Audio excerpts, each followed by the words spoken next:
That's the big defensive matchup for you guys. Talk to Matt a little bit about it, but what have you discussed with Matt about how to defend him? Well, we gave our guys a day off yesterday.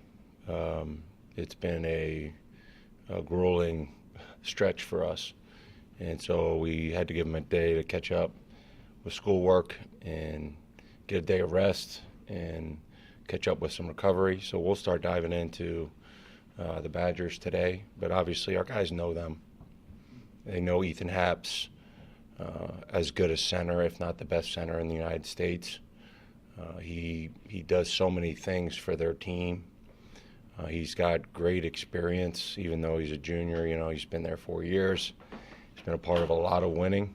He's been a big part of a big reason why they've won a lot.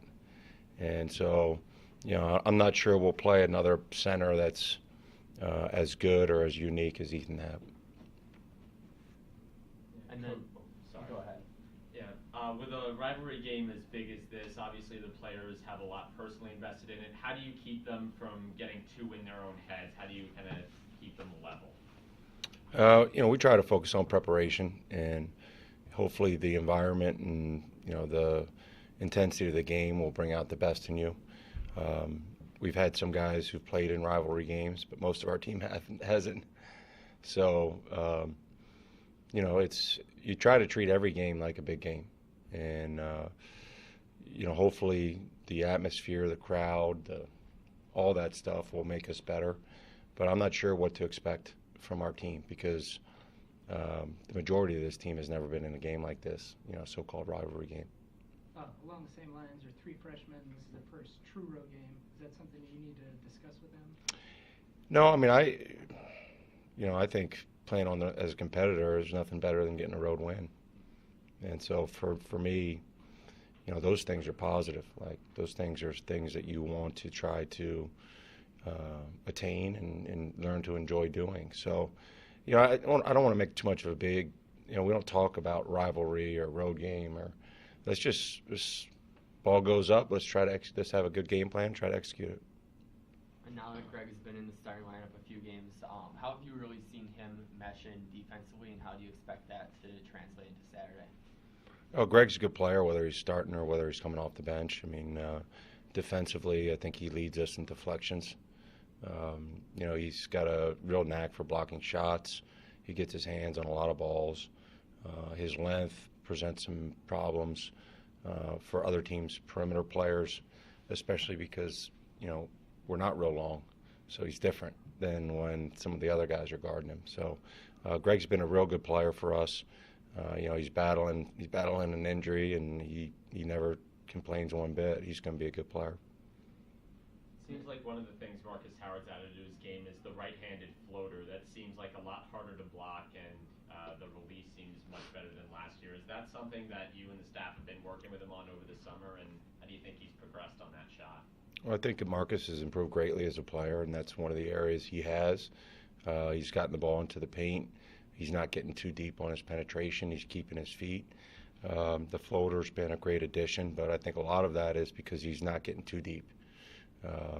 And so his pace and decision-making when he gets into the paint has been a real improvement over last season.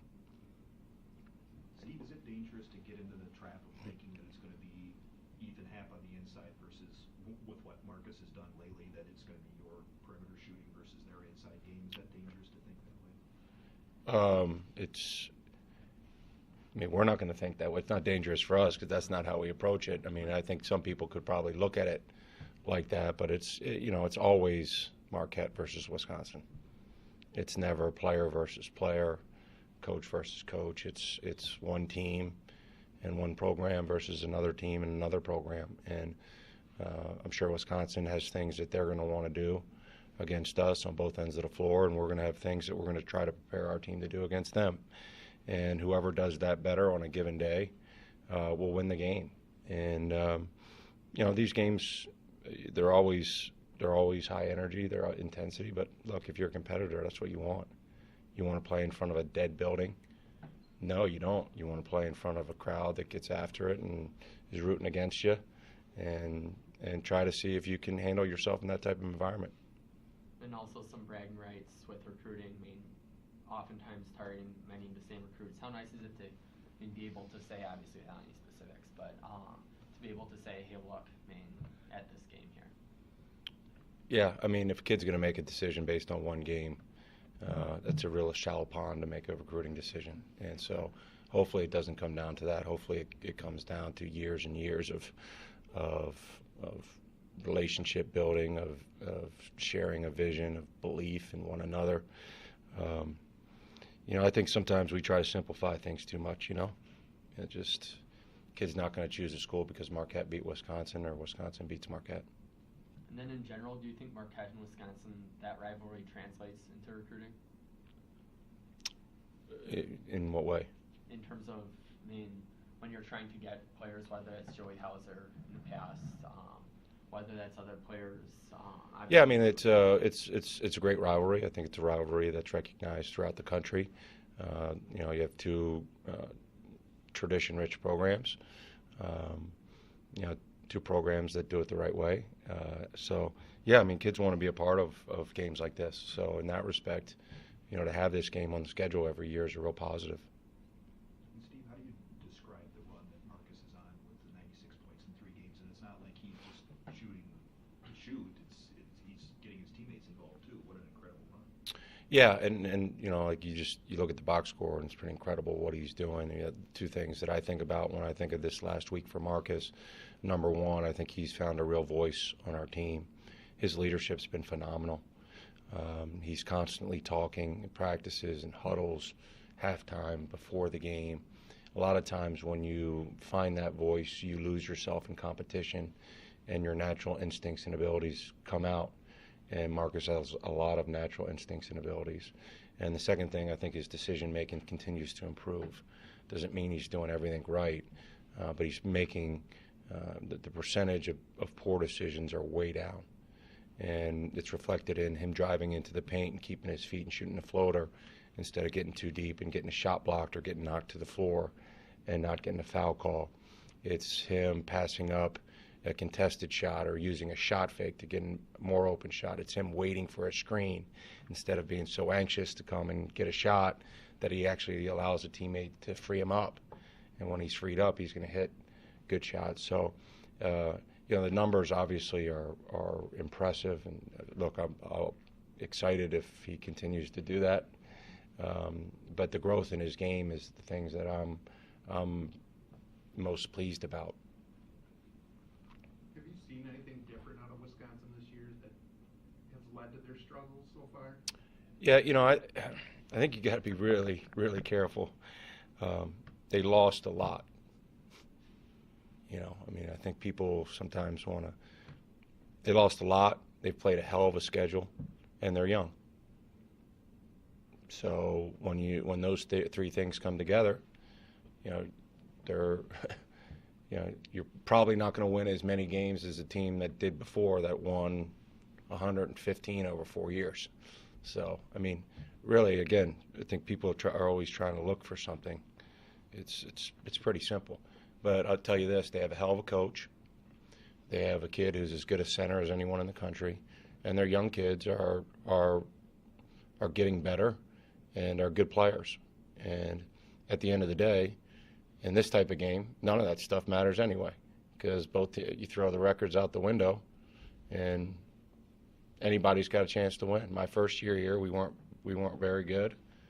We had 6 scholarship guys, and it was 35-33 with, I think, under 6 minutes to go. So, they're a really good team, and our guys understand that because they know who they are, and they have a good system, a good coach, and they have a great player in Ethan Happ. When you've played top-level bigs this season, whether it be Isaac Haas or Yontae Maiden, it seems like the team has a hard time staying out of foul trouble. How do you defend a guy like Ethan Happ who's so shifty around the net and so prone to causing and ones and bump calls? How do you kind of maneuver around that and still defend him? Well, that's the million-dollar question. We haven't had a ton of success with it right now. Again, you got to be disciplined, and those guys you mentioned are all veteran players. I think they have a great respect by the officials, and you got to move your feet. You got to do it as a collective unit. It doesn't fall on Matt Helt. It doesn't fall on Theo John. It's got to be our whole team being disciplined and executing a game plan for 40 minutes. And it's harder to do when you're talking about a kid like Haas, who's pretty damn good, or Mayton, who's pretty damn good. And Happ falls right in that category. So it's another challenge for our team and for our post players. What's your reaction to Markus Howard making that NCAA advisory committee? Well, I think, when I had the opportunity to nominate Markus for it, I did, because he, to me, represents what a college student athlete should be. He's a young man who's got a great desire to be educated and learn. He wants to be a part of a school community, and he takes his athletic experience as serious as you can take it. And so if there's going to be a voice that is on a committee that is looking for ways to improve college basketball, you would want somebody with those qualities, and Markus has those qualities in abundance. We good? Thank you. Thanks, guys. Thanks, Coach.